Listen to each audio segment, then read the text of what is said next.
A Prince of Swindlers by Guy Boothby. An Imperial Finale. Of all the functions that ornament the calendar of the English social and sporting year, surely the Cow's Week may claim to rank as one of the greatest, or at least the most enjoyable. So thought Simon Carne as he sat on the deck of Lord Cramerton's yacht, anchored off the mouth of Medina River, smoking his cigarette and whispering soft nothings into the little shell-like ear of Lady Mabel Matterly, the lady of all others who had won the rights to be considered the beauty of the past season. It was a perfect afternoon, and as if to fill the flagon of enjoyment to the very brim, he had won the Queen's Cup with his yacht, the unknown quantity, only half an hour before. Small wonder, therefore, that he was contented with his lot in life, and his good fortune of the afternoon in particular. The tiny harbor was crowded with shipping of all sorts, shapes, and sizes, including the guard ship, His Imperial Majesty, the Emperor of Westphalia's yacht, the Hohendralis, the English royal yachts, steam yachts, schooners, cutters, and all the various crafts taking part in England's greatest water carnival. The steam launches darted hither and thither, smartly equipped gigs conveyed gaily dressed parties from vessel to vessel, while ashore the little town itself was alive with bunting and echoing in the strains of almost continuous music.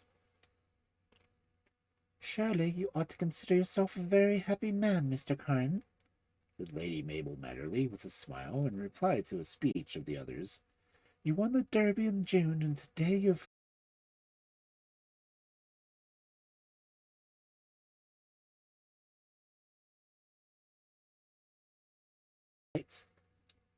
if such things constitute happiness, I suppose I must be in the seventh heaven of delight," answered Carne as he took another cigarette from his case and lit it.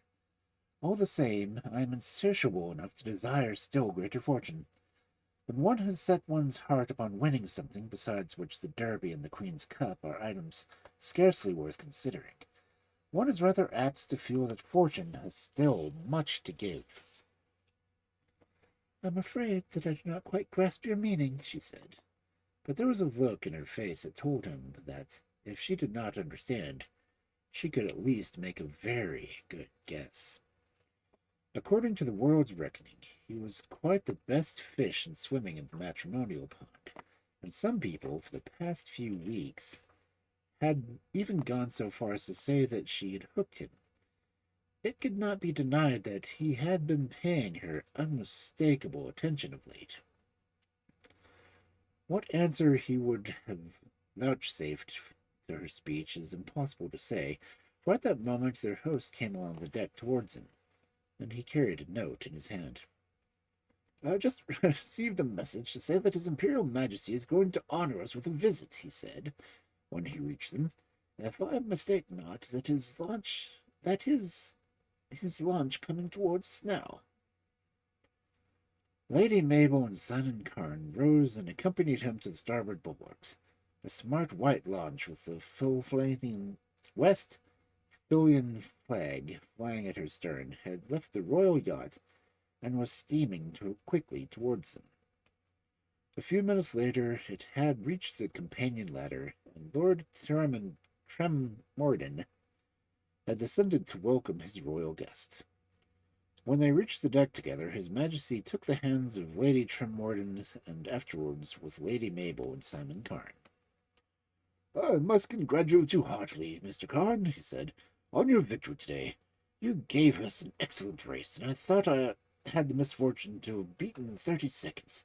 Still, I have the satisfaction of knowing that the winner has a better boat in every way than my own." "Your Majesty adds to it the sweats of victory, the generous acceptance of defeat," Carne replied. "But I must confess that I owe my success in no way to my own ability. The boat was chosen for me by another, and I have not even the satisfaction of saying I had sailed her before. Nevertheless, it is your property, and you will go down in prosperity, famous for yachting annals as the winner of the Queen's Cup in this justly celebrated year. With his compliment, His Majesty turned to his hostess and entered a conversation with her, leaving the aide-de-camp free to discuss the events of the day with Lady Mabel. When he took his departure half an hour later, Carne also bade his friends goodbye, and, descending to his boat, was rowed to his own beautiful steam yacht, which was anchored a few cable lengths away from the Imperial craft. He was to dine on board the latter vessel that evening. On gaining the deck, he was met by Belton, his valet, who carried a telegram in his hand. As soon as he received it, Carne opened it and glanced at its contents, without, however, betraying very much interest. An instant later, the expression upon his face changed like magic.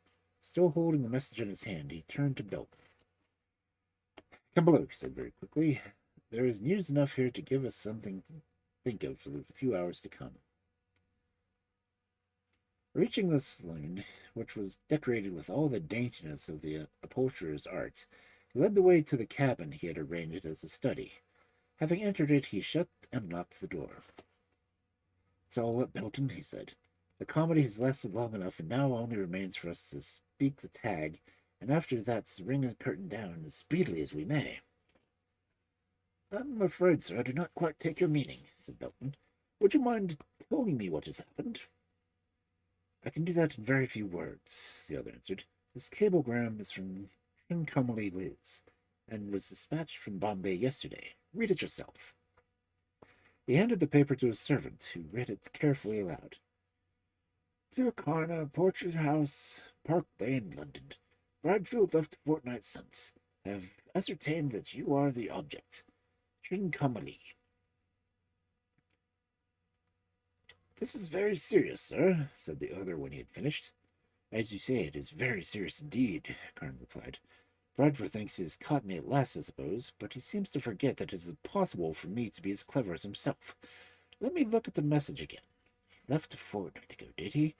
Then I've a little respite. By Jove, if that's all the case, I'll see that I make the most of it." "But surely, sir, you will leave at once," said Belton quickly.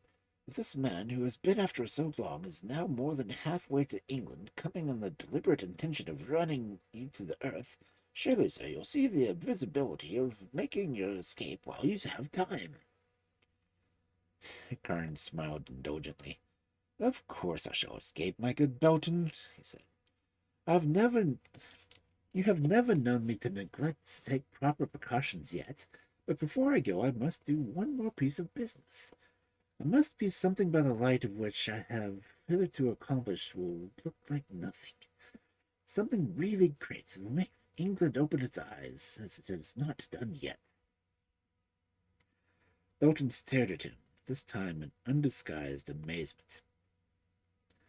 "Do you mean to tell me, sir," he said, with the freedom of a privileged servant, "that you intend to run another risk when the only man who knows sufficient of your career to bring you to the book is certain to be in England in less than a fortnight? I cannot believe you would be so foolish, sir. I beg you to think of what you are doing." Carne, however, paid but small attention to his servant's entreaties. "The difficulty," he said to himself, speaking his thoughts aloud, "is to understand quite what to do. I seem to have used up all my big chances. However, I think it over, and it will be strange if I don't hit upon something. In the meantime, Belton, you had better see that preparations are made for leaving England on Friday next. Tell the skipper to have everything ready. We shall have done our work by that time. Then hey open sea and freedom for the trammels of a social life once more. You might drop a hint or two to certain people that I'm going, and be more careful of what you say. Write the agents about Portrait House, and attend to all the necessary details. You may leave me now." Belton bowed and left the cabin without another word. He knew his master sufficiently well to feel certain that neither entreaties or exploitations would make him abandon the course he had mapped out for himself.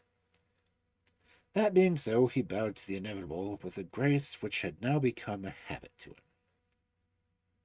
When he was alone, Carne once more sat upon upwards an hour in earnest thought. Then he ordered his gig, and, when it was ready, to set out to shore. Making his way to a telegraph office, he dispatched a message which, at any other, less busy time, would have astonished the operator with some astonishment. It was addressed to a Mohammedan dealer in precious stones in Bombay, and contained only two words in addition to the signature. They were, "Leaving. Come." He knew that they would reach the person for whom they were intended, and that she would understand their meaning and act accordingly. The dinner that night on board of the Imperial yacht in Homicelis was a gorgeous affair in every sense of the word. All the principal yacht owners were present, and at the conclusion of the banquet, Carne's health as winner of the great event of the regatta was proposed by the Emperor himself, and drunk amid enthusiastic applause. It was a proud moment for the individual in question, but he bore the honors with that quiet dignity that had stood him in such a good stead on so many similar occasions. In his speech he referred to his approaching departure of England, and thus the first inkling of such news came upon the audience like a thunderclap.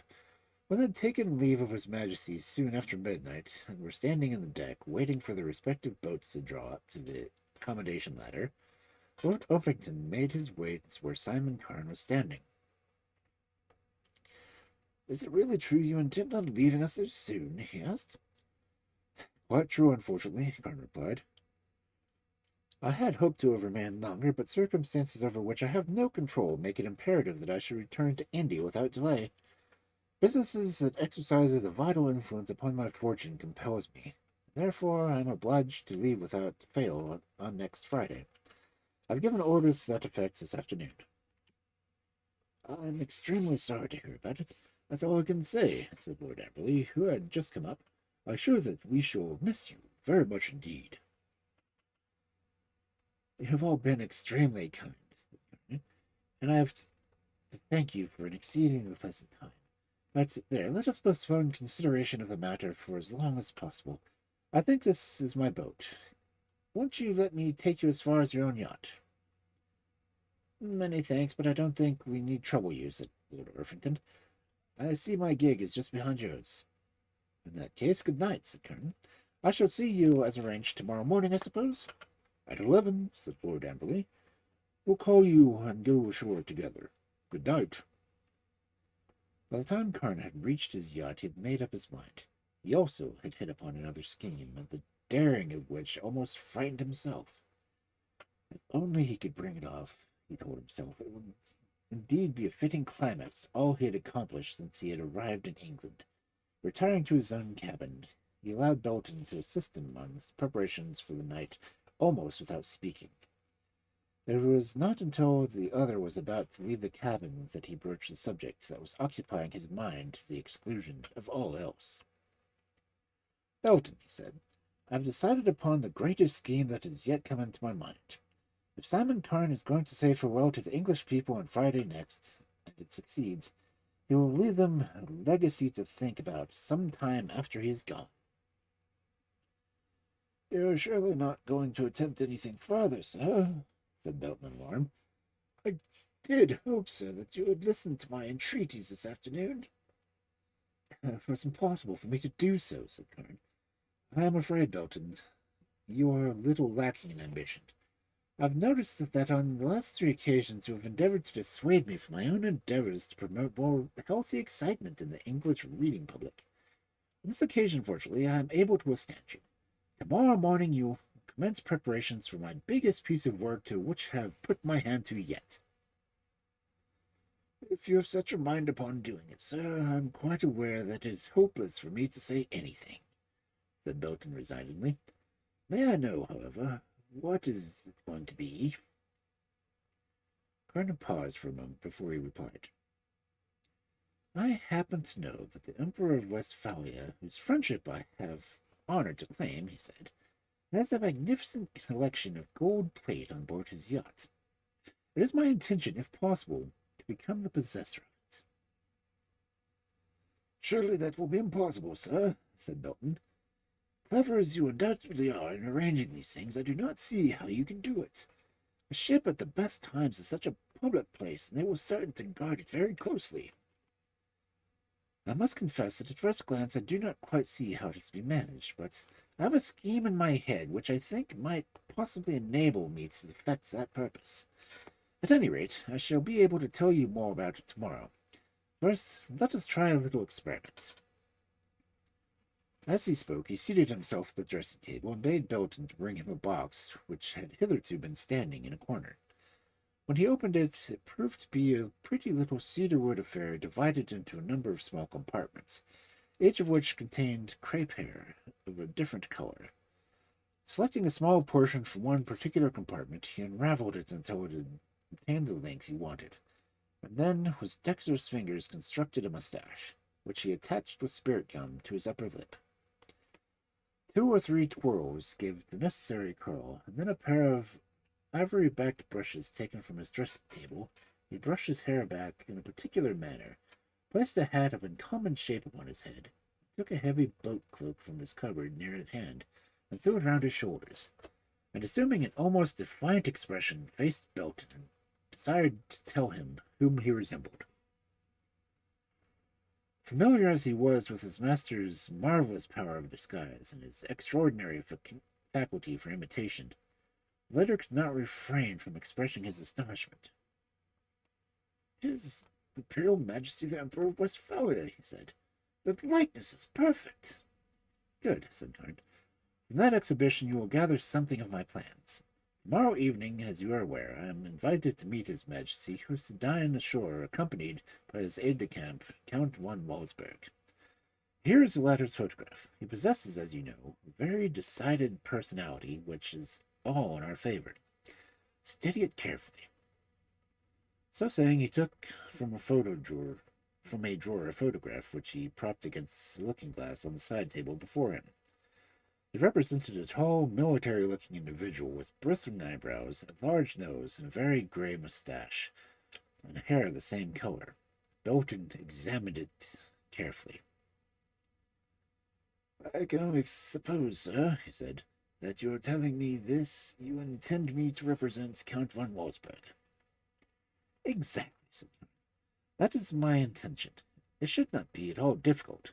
The Count is just your height and build. You only need the mustache, eyebrows, and grey hair, and the large nose to look the part exactly.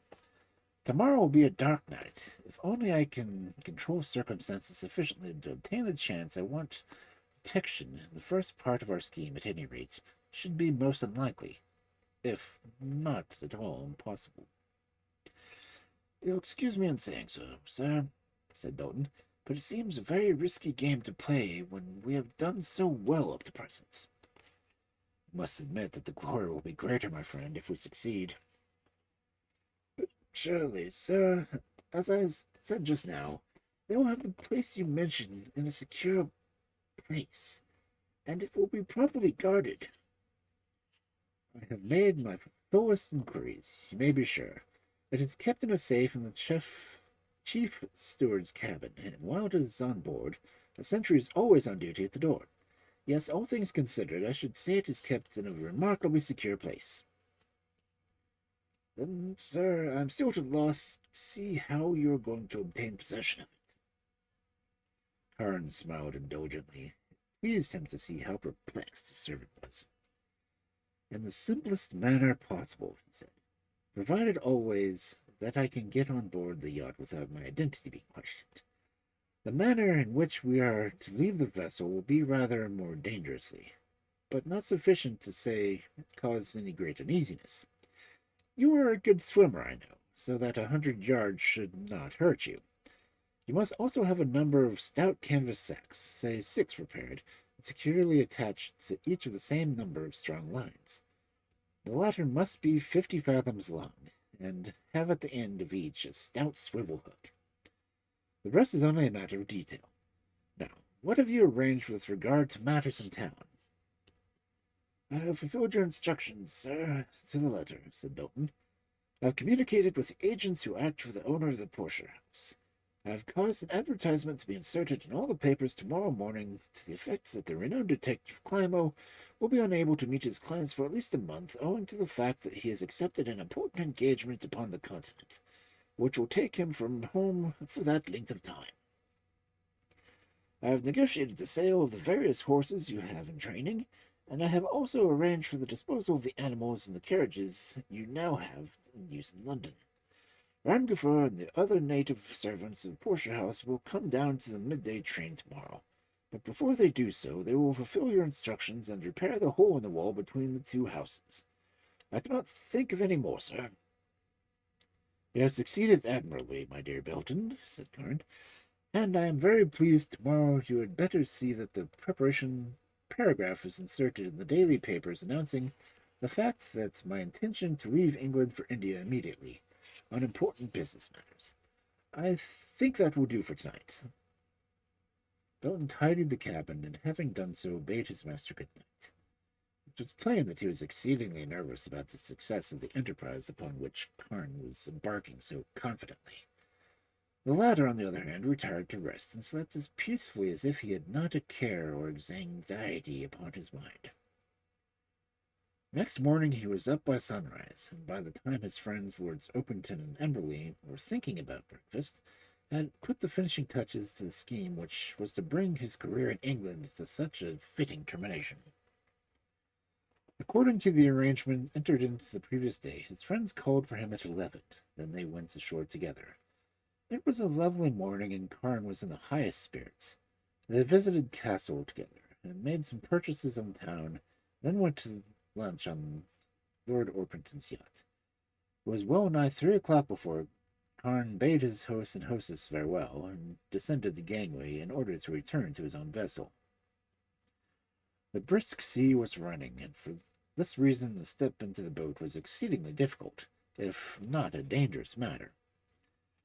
Either he miscalculated the distance, or he must have jumped in at the wrong moment. At any rate, he missed his footing and fell heavily to the bottom. Scarcely a second, however, had elapsed before his coxswain had sprung up to his assistance and had handed him up to the seat of the stern. It was then discovered that he had been unfortunate enough to once give a nasty twist to his ankle, which had brought him such grief when he had been staying in the Greenthorpe Park on the occasion of the famous wedding. "Ah, dear fellow, I'm so sorry," said Lord Orpington, who had witnessed the accident. "Won't you come aboard again? If you can't walk up the ladder, we can easily hoist you over the side." "Many thanks," replied Carne, "but I think I can manage to get back to my own boat. It is better that I should do so. My man has had experience with my little ailments, and knows exactly what is best to be done under the circumstances. But it is a terrible nuisance all the same. I'm afraid it will be impossible for me now to present at Royal Highness's dinner this evening, and I have been looking forward to it so much." "We shall be exceedingly sorry," said Lord Amberley. "I shall come across this afternoon to see how you are." "You are very kind," said Carne, "and I shall be immensely glad to see you if you can spare the time." With that he gave the signal to his men to push off. By the time he reached his own yacht, his foot was so painful that it was necessary for him to be lifted on board, a circumstance which was duly noticed by the occupants of the surrounding yachts, who had brought their glasses to bear upon him. Once below in his saloon, he was placed in a comfortable chair and left to Belton's careful attention. "I trust you've not hurt yourself very much, sir," said the faithful individual, who, however, could not prevent a look of satisfaction coming to his face, when it seemed that he was not ill pleased that his master would, after all, be prevented from carrying out some hazardous scheme he had proposed to him the previous evening. "My dear Bolton, how peculiarly dense you are today," he said with a smile, as he noticed the other's amazement. "Cannot you see that I've only been acting as you yourself wished I should do this morning, namely taking precautions? Surely you must see that, if I am laid up on board my yacht with a sprained ankle, society will say that it is quite impossible for me to be doing any mischief elsewhere. Now tell me, is everything prepared for tonight?"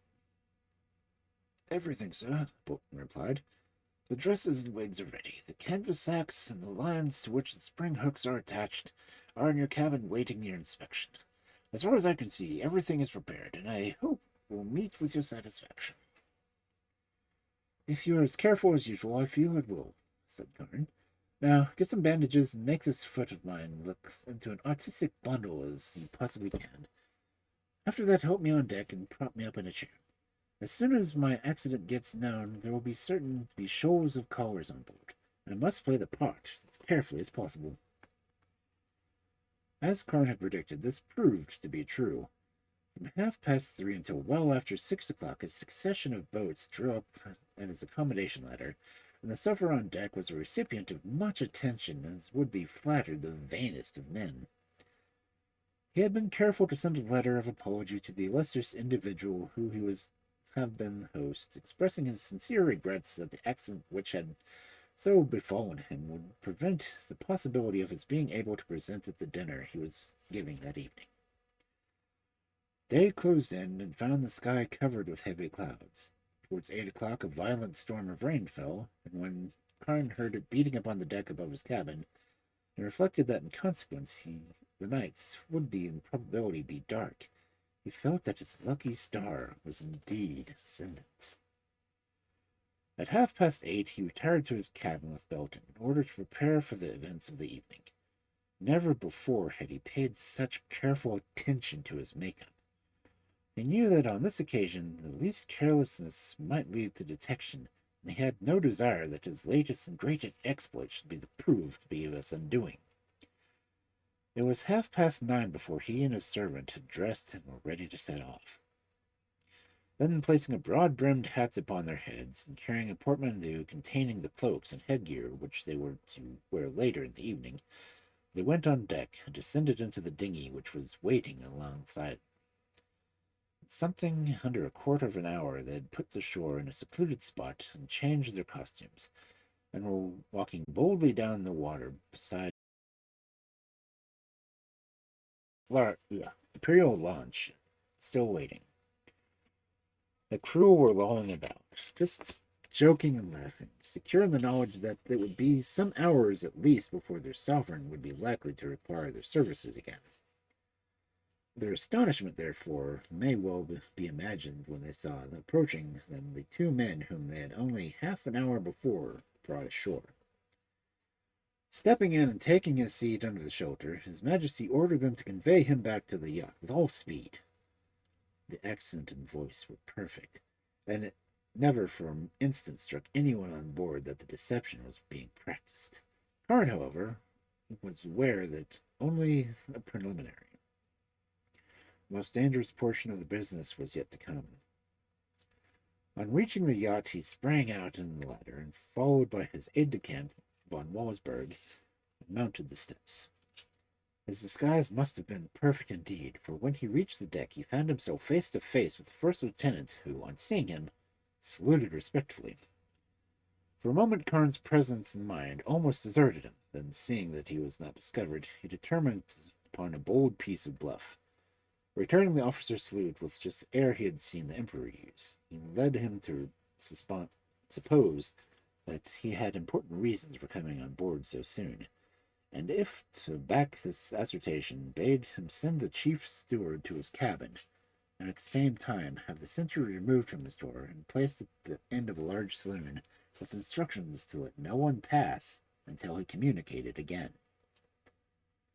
The officer saluted and went off with his errand, while Carne, sending to Belton to follow him, made his way down the companion ladder to the royal cabins.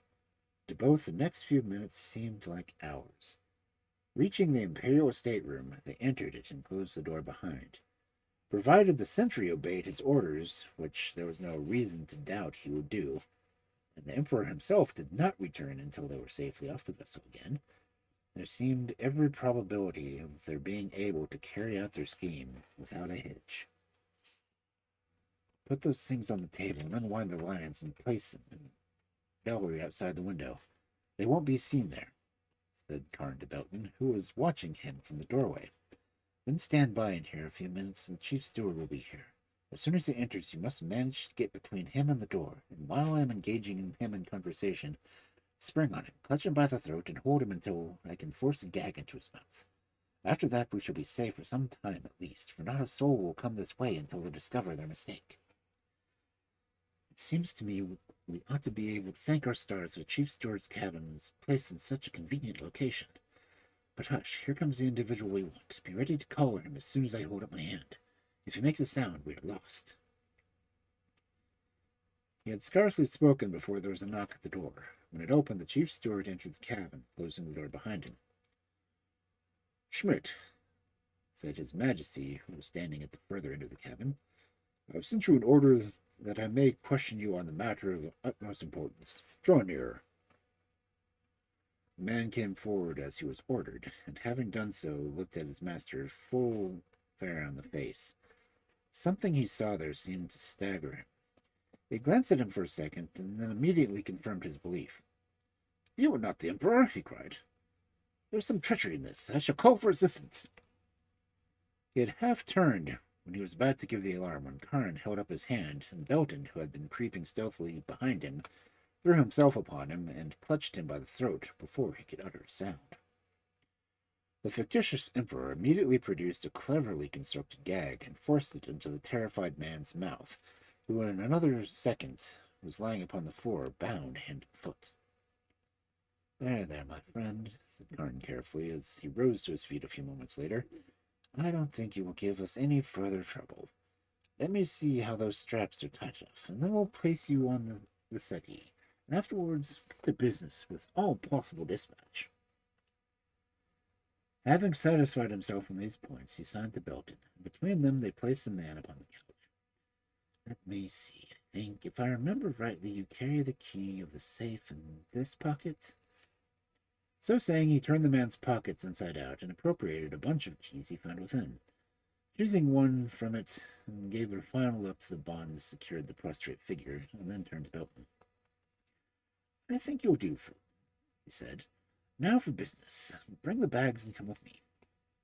So saying, he crossed the cabin, and having assured himself that there was no one else about to pry upon them, passed along the luxuriously carpeted alleyway until he arrived at the door of the cabin, assigned to the use of the chief steward, and in which was a safe containing the magnificent gold plate, the obtaining of which was the reason of their being there. To his surprise and chagrin, the door was closed and locked. In his plans he had omitted to allow for this contingency. In all probability, however, the key was in the man's pocket, so turning to Belton, he bade him return to the stateroom and bring the keys he had thrown upon the table. The latter did as he was ordered, and when he had disappeared, Carne stood alone in the alleyway, waiting and listening for various noises of the great vessel. On the deck overhead, he could hear someone tramping heavily up and down, and then an interval of silence, the sound of pouring rain. Good reason as he had to be anxious, he could not stop smiling as he thought the incongruity of his position. He wondered what his aristocratic friends would say if he were captured and his story came to light. In his time he had impersonated a good many people, but never before had he had the honor of occupying such an exalted station. This was, alas, the most daring of all his adventures. Minutes went by, and as Belton did not return, Carne found himself growing nervous. What could have become of him? He was in the act of going in search of him, when he appeared carrying in his hand a bunch of keys for which he had been sent. His master seized him eagerly. Why have you been so long? He asked in a whisper. I began to think something had gone wrong with you. I stayed to make our friend secure, the other answered. He had well nigh managed to get one of his hands free. Had he done so, he would have gotten the gag out and his mouth in no time, and had given the alarm. Then we should have been caught like rats in a trap. Are you quite sure he's secure now? Said Carne anxiously. Quite. I took good care of that. In that case, we had better get to work with the safe without further delay. We have wasted too much time already, and already every moment is added danger.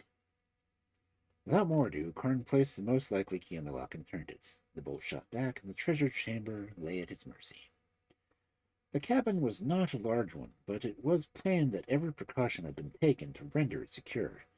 The large safe was contained in the imperial plate, in which Carne's intention was to rifle occupied one entire side.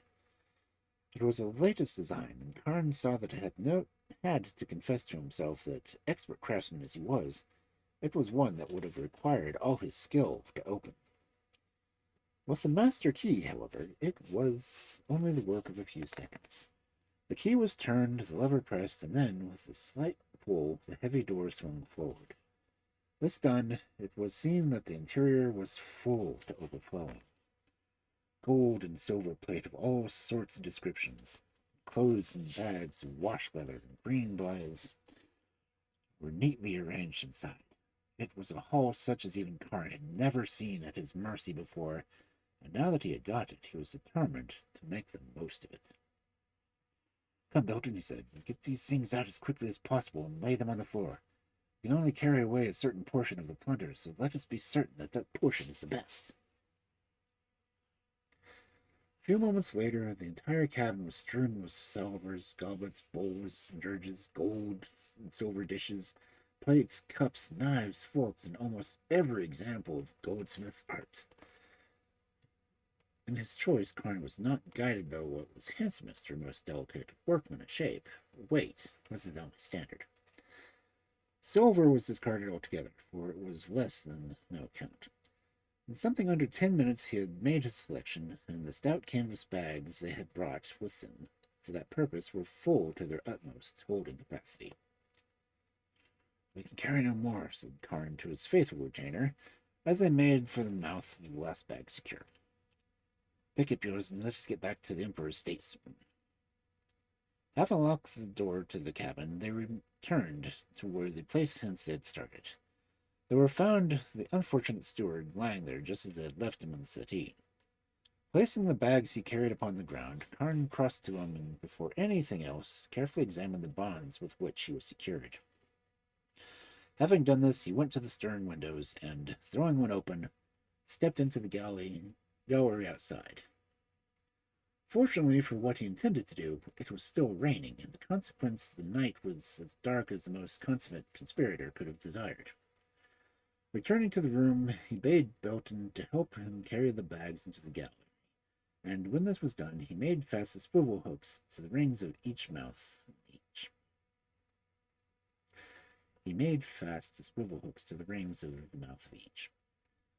"Take up your bags as quietly as possible," he said, "and lower them one by one into the water, but take care that they don't get entangled with the propeller.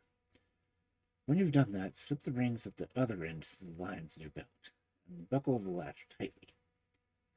Belton did as he was ordered, and in a few moments the 6 bags were lying at the bottom of the sea. "Now, off with these wigs and things, and when you're ready, say you're ready for the swim." Their disguises having been discarded and thrown overboard, Carne and Belton clambered over the rails of the gallery and lowered themselves until their feet touched the water. Next moment they had both let go and were swimming in the direction of Carne's own yacht.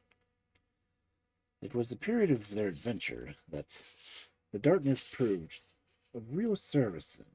By the time they had swum half a dozen strokes, it would have been needed a sharp pair of eyes to distinguish them as they rose and fell among the foam-crested waves.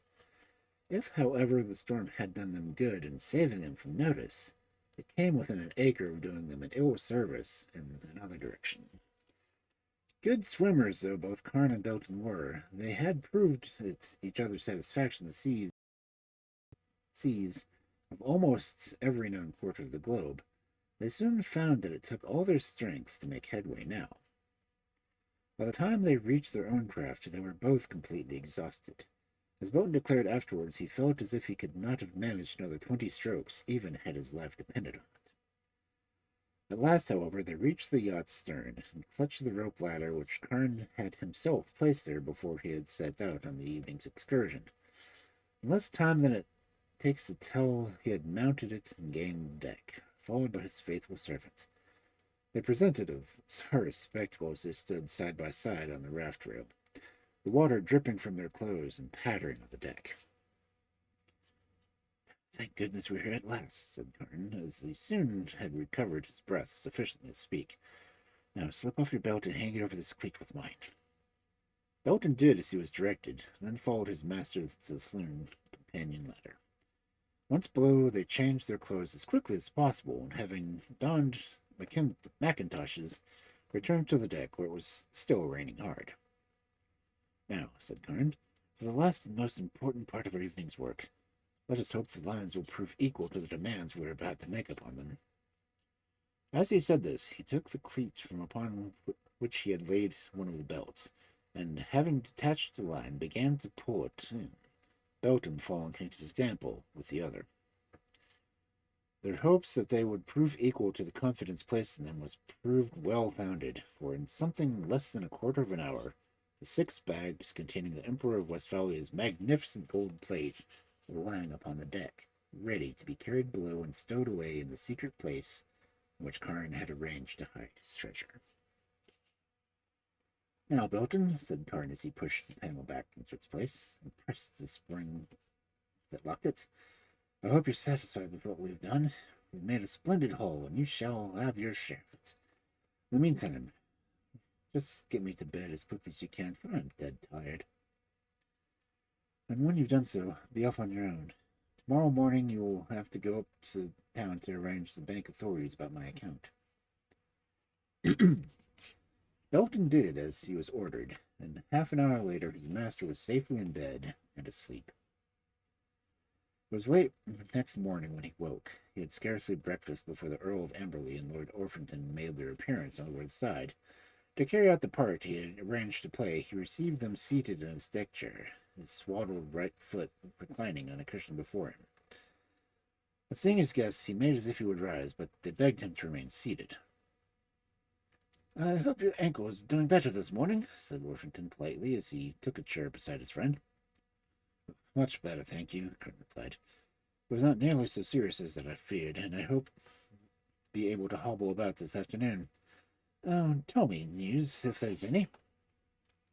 "You mean to say you've not heard the great news?" said Lord Amberley, in a tone of astonishment. "I've heard nothing," Carne replied. "Remember, I've not been ashore this morning, and I've been busily engaged with preparations for my departure tomorrow, and I've not had time to look at my papers. Pray, what is the news which you speak with such bated breaths?" "Listen, and I tell you," said Lord Orpington. "As you are aware, last night His Imperial Majesty the Emperor of Westphalia dined ashore, taking with him his aide-de-camp, Count von Walbeck. They had both not been gone from the lodge before than half an hour when, to all intents and purposes, they reappeared, and the Emperor, who seemed much perturbed about something, gave the order to return to the yacht with all possible speed.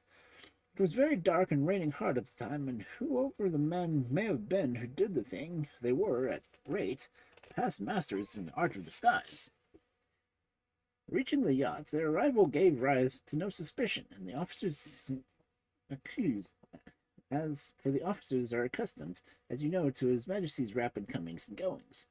The first lieutenant met him at the gangway and declares he had no sort of doubt that it was his sovereign. Face, voice, and manner were perfectly alike. From His Majesty's behavior, he surmised that there had been some sort of trouble brewing for somebody, and if it were to carry this impression still further, the Emperor bade him to send the chief steward to him at once, and at that same time place a sentry who had hitherto been guarding the treasure chamber at the end of the great saloon.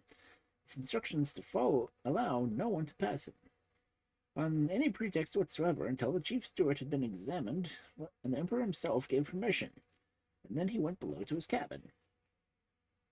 Soon after this, the steward arrived and was admitted. Something seems to have excited the later's suspicions, however, as he was about to give alarm when he was seized from behind and thrown onto the floor, and afterwards gagged and bound. It soon became apparent what object the rascals had in view. They had caused the sentry to be at the door of the treasure chamber to be removed and placed where not only could he not hinder them at their work, but would prevent them from being disturbed.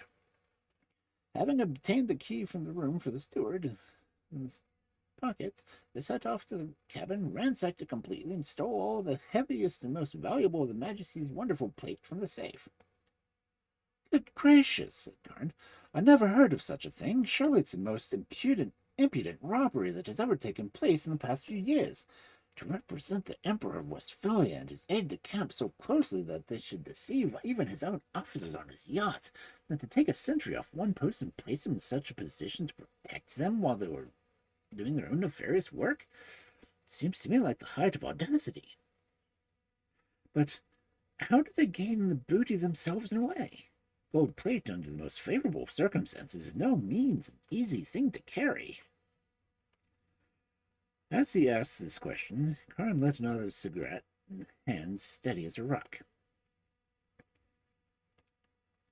They must have escaped in the boat that it was supposed was lying under the shelter of the stern gallery, replied Lord Amberley. The chief steward, unable to furnish the police with no clue to their identity.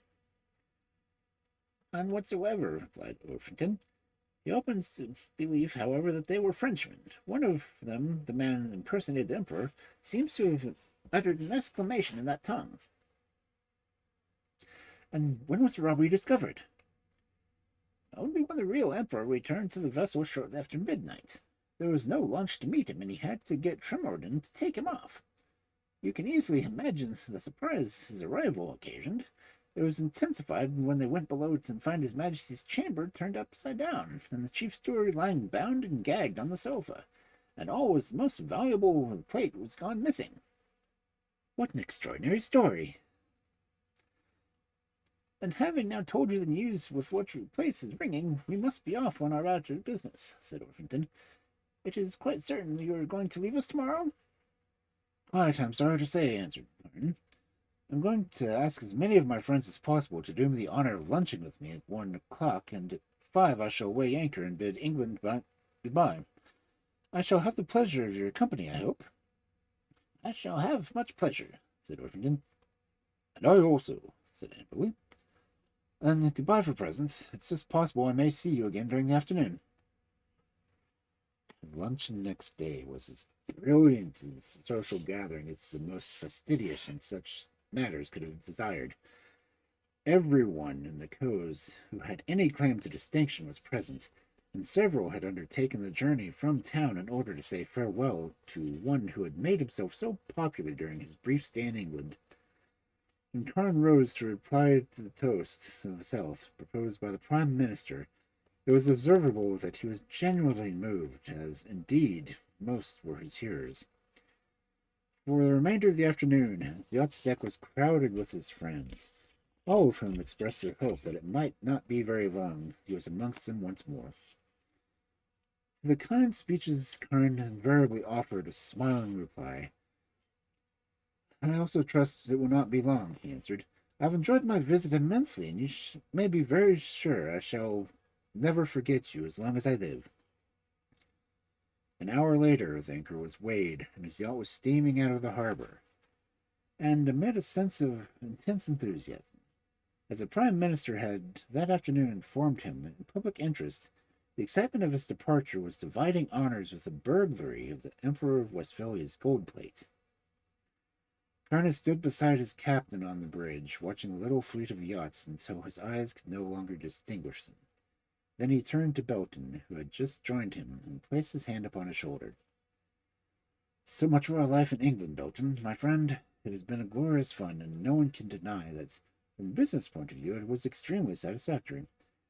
You, at least, should have no regrets. None whatsoever, said Belton. But I must confess I should like to know what they will say when the truth comes out. Carne smiled sweetly as he answered, I think they'll say that, all things considered, I have won the rights to call myself the Prince of Swindlers.